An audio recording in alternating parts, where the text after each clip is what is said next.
Betsy gospel family presents కృపాశ్వకరణి కృపవార్త.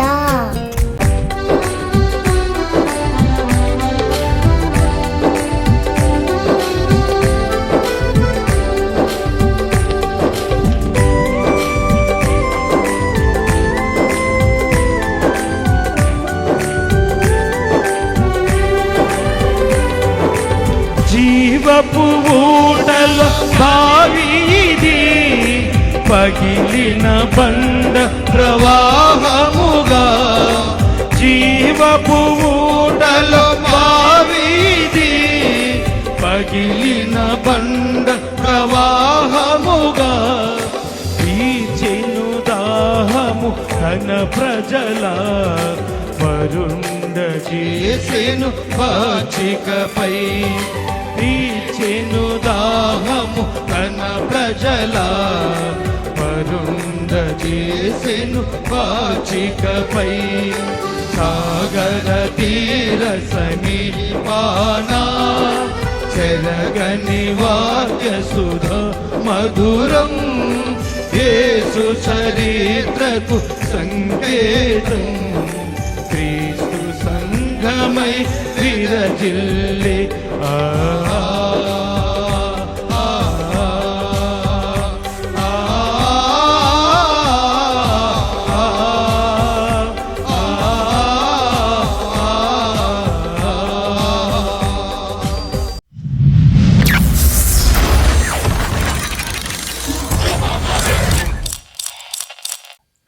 లోకరక్షకుడును మహాగణుడైన యేసుక్రీస్తు వారి యొక్క అత్యున్నత శ్రేష్ఠ నామములో కృపాశేఖరుని కృపావార్త వీక్షకులైన మీ అందరికీ కూడా హృదయపూర్వక వందనాలు తెలియజేస్తూ ఉన్నాను. ఈ దినం దేవుని లేఖనములో నుండి ఒక మాటను ధ్యానములోనికి తీసుకుందాం. కొలసీ సంఘమునకు పౌలు అపోస్తలుడు రాసిన పత్రిక 3వ అధ్యాయము 24వ వచనాన్ని చదువుతూ ఉన్నాను. మీరేమి చేసినను అది మనుష్యుల నిమిత్తము కాక ప్రభువు నిమిత్తమని మనస్ఫూర్తిగా చేయుడి. ప్రియులరా, వివిధ రకములైన పనులలో మనము నియమింపబడిన వారమై ఉన్నాం. పౌలు భక్తుడు కూడా అపోస్తులునిగా నియమింపబడి కొన్ని బాధ్యతలు అప్పగింపబడిన వారై ఉన్నారు. కొలసీ సంఘమునకు ఆయన పత్రిక రాసే సమయానికి ఆయన చెరలో ఉన్నారు. ప్రిజన్ ఎపిస్టల్స్ అని వీటిని పిలుస్తున్నారు. మరి ప్రాముఖ్యముగా కొలసీ సంఘమునకు రాసిన ఈ పత్రికలో పౌలు భక్తులు కొన్ని ప్రామాణికమైన విషయాలను తెలియచేస్తూ వచ్చిన వారై ఉన్నారు. మొదటి 2 అధ్యాయాలలో సిద్ధాంతపరమైన కొన్ని విషయాలను తెలియచేస్తూ, తరువాత 2వ అధ్యాయంలో ప్రాక్టికల్ అప్రోచ్గా ఆ ప్రామాణికమైన విషయాలను సంఘమునకు, కుటుంబమునకు, వ్యక్తిగత జీవితాలకును అన్వయించి మాట్లాడుతూ వస్తూ ఉన్నారు. ఆ అన్వయించిన మాటలలో నుండి ఒక మాటే మనం చదువుతూ వస్తున్న మాట. ప్రియులను, మనం చేసే పనులు కానీ, మనము చేసే మన పరిచర్య కానీ, మనం చేస్తున్న ఏదైనా కూడా మనుష్యుల నిమిత్తము చేసేవారిగా ఉండకూడదు. దేవుని నిమిత్తము మనస్ఫూర్తిగా చేసేవారిగా ఉండాలి. ఎవరో ఏదో అనుకుంటారనో, ఎవరో చూస్తున్నారనో, లేదా ఎవరి మెప్పో కోరుకుందామనో, ఎవరి ఘనతో ఆశిద్దామనో, ఈ వ్యక్తుల దగ్గర నేను మెప్పు పొందడానికి చేస్తానికి సిద్ధపడ్డాను అన్న విషయము మన ఆత్మీయ జీవితాలలో ఉండకూడదు. వ్యక్తులు కాదు కదా నిన్ను పరలోకానికి తీసుకువెళ్ళేది. వ్యక్తులు కాదు కదా నీ మీద అధినాయకులుగా ఉంచబడినది. నీకు శిరస్సుగా ఉన్న నీ క్రీస్తు నీకు అధిపతి అయి ఉన్నారు. ఆయన నీ అధికారిగా ఉన్నారు, నీ దేవుడిగా ఉన్నారు. నువ్వు జవాబుదారీతనము చెప్పవలసింది లెక్క అప్పగించవలసింది వ్యక్తులకు కాదు, దేవునికి అని తెలుసుకుని ప్రవర్తించు. ఏదో ఈ పూటకి నేను చేసే పనిలో కొంతసేపు నేను పని ఎగ్గొట్టేశానులే, నేను రిలాక్స్ అయిపోయానులే, నాకు తాత్కాలికంగా కనబడిన యజమాని అనుకుంటున్నావు కదా, ఈ మనుష్యుడు నా వైపు చూడలేదు కాబట్టి నేను రిలాక్స్ అయిపోయానులే అని అనుకోవడానికి వీల్లేదు. నీకు అప్పగింపబడిన పనిని నువ్వు చేసేటప్పుడు మనస్ఫూర్తిగా చేయాలి. ప్రసంగి మాట్లాడుతూ 9వ అధ్యాయములు అంటాడు, చేయుటకు నీ చేతికి వచ్చిన ఏ పనినైనను శక్తి వంచన లేకుండా చేయి అని అంటాడు. ఎందుకంటే నువ్వు లెక్క అప్పగించవలసింది వ్యక్తులకు కాదు, నీ దేవుడికి నువ్వు లెక్క అప్పగించుకోవలసిన వాడివై ఉన్నావు. You are answerable to your God, to your father. నీ దేవునికి నువ్వు లెక్క అప్పగించాలి, నీ తండ్రికి నువ్వు లెక్క అప్పగించాలి.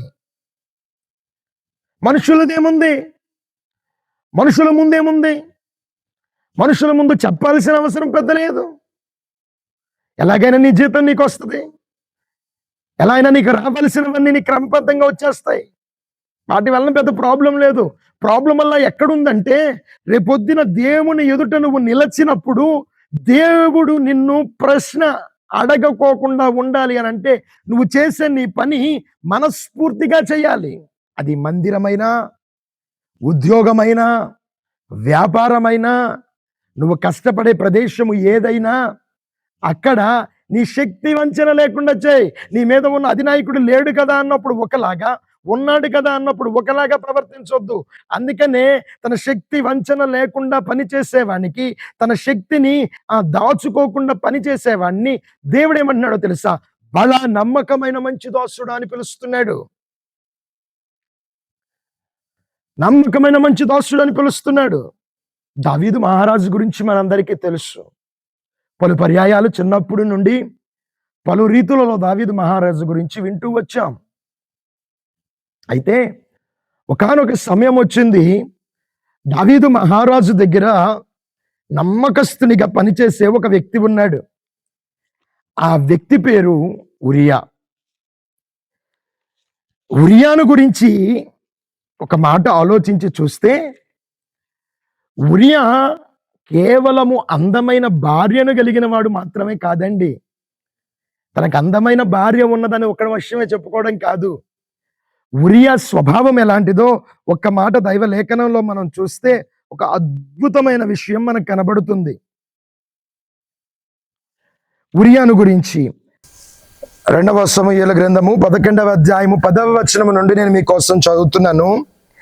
ఉరియా తన ఇంటికి పోలేదనే మాట దావీదుకు వినపడినప్పుడు దావీదు ఉరియాను పిలిపించి, నీవు ప్రయాణము చేసి వచ్చితివి కదా, ఇంటికి వెళ్ళకపోతివేమని అడుగగా, ఉరియా మందసమును ఇశ్రాయేలు వారును యోధావారును గుడారములో నివసించుచుండగను నా అధిపతియగు యోవాబును నా ఏలినవాడనగు నీ సేవకులను బయట దండులో నుండగను భోజనపానములు చేయుటకును నా భార్య యొద్ద పరుండుటకును నేను ఇంటికి పోదునా?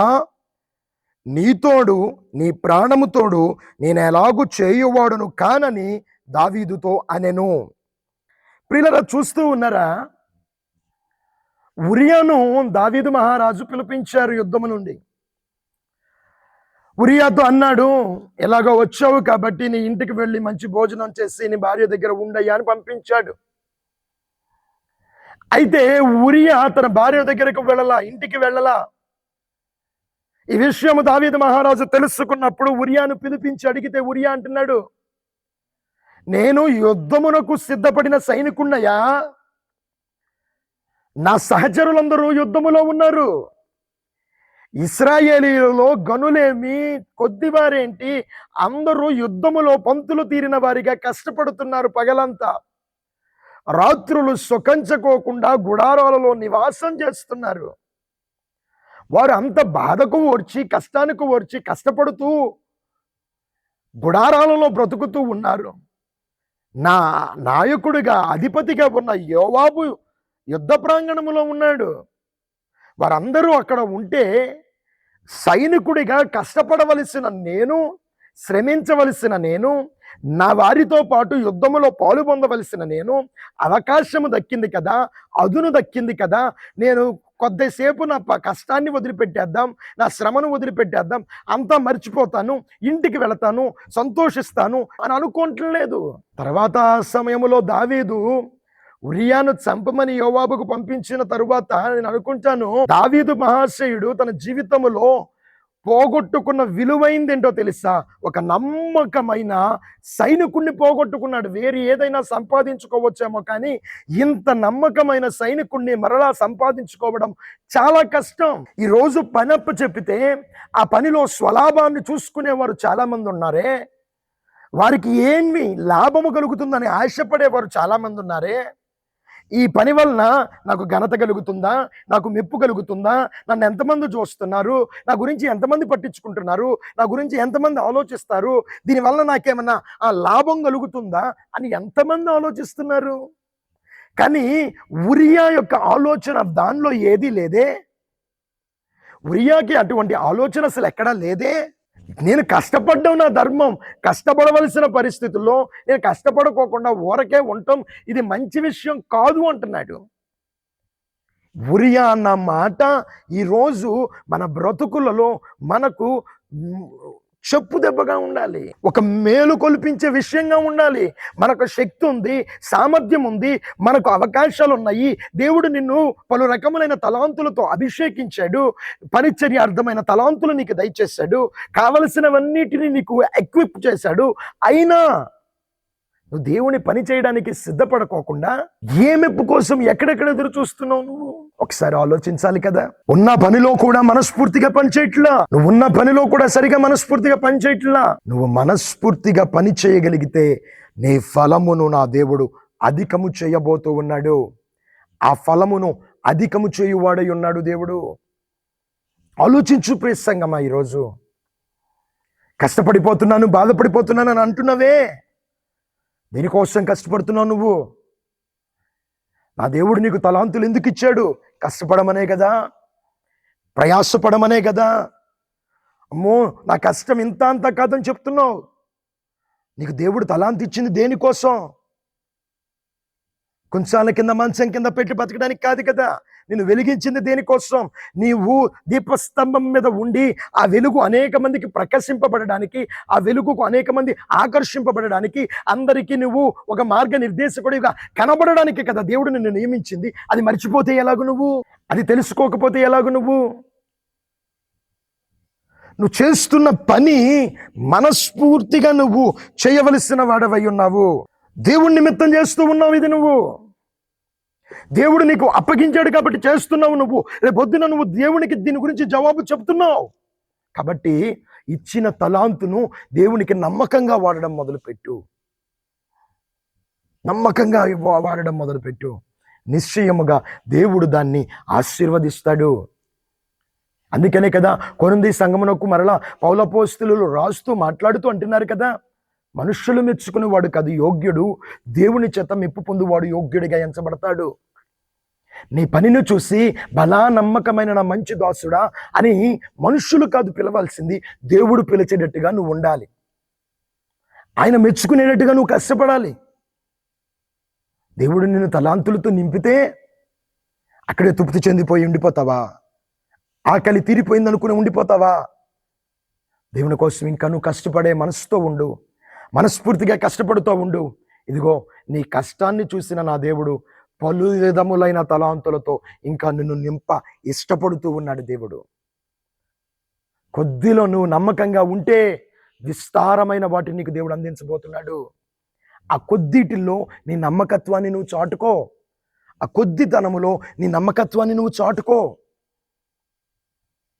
మనస్ఫూర్తిగా నువ్వు కష్టపడు. మనస్ఫూర్తిగా నీ కష్టాన్ని దేవుని ఎదుట పెట్టు. నిశ్చయముగా నా దేవుడు నిన్ను ఆశీర్వదించి స్థాపించువాడై ఉన్నాడు. స్థాపించువాడై ఉన్నాడు. అపోస్తులులైన పౌలు మహాశయులు రోషము కలిగిన వాడినై దేవుడిని వ్యతిరేకించడానికే రోషముతో పరుగులు తీశాడు. ఆ భక్తుడే నేను బ్రతుకుట క్రీస్తే చావైతే నాకు లాభమే అనే అంతగా కష్టపడ్డాడే దేవుని కోసం. మరి నువ్వు నేను ఎలా కష్టపడాలి? ఒకసారి నీకు ఇచ్చిన తలాంతులను దేవుడి కోసం ఎలా వాడుతున్నావో ఆలోచిస్తావా? ఈరోజు నువ్వు దాని విషయంలో సిద్ధపడినట్లయితే నా దేవుడు పెక్కు వాటి మీద నిన్ను దీవెనించి నియమించును గాక. తల్లు ఉంచుతావా? చిన్న ప్రార్థన చేసుకుందాం. గనుడవైన తండ్రి, నిన్ను స్తుతిస్తూ ఉన్నాము. ఆశ్చర్యకరుడవు నీవు, నమ్మకమైన యజమానివి నువ్వు. అప్పగించిన పనిలో మేము నమ్మకంగా ఉంటే నీవు మమ్మలను దీవించేవాడివై ఉన్నావు, స్థిరపరిచేవాడివై ఉన్నావు, స్థాపించేవాడివై ఉన్నావు, నీవే జరిగించగలిగిన వాడివై ఉన్నావు. గనుక నీ సన్నిధిలో ప్రార్థిస్తూ అడుగుతూ ఉన్నాము.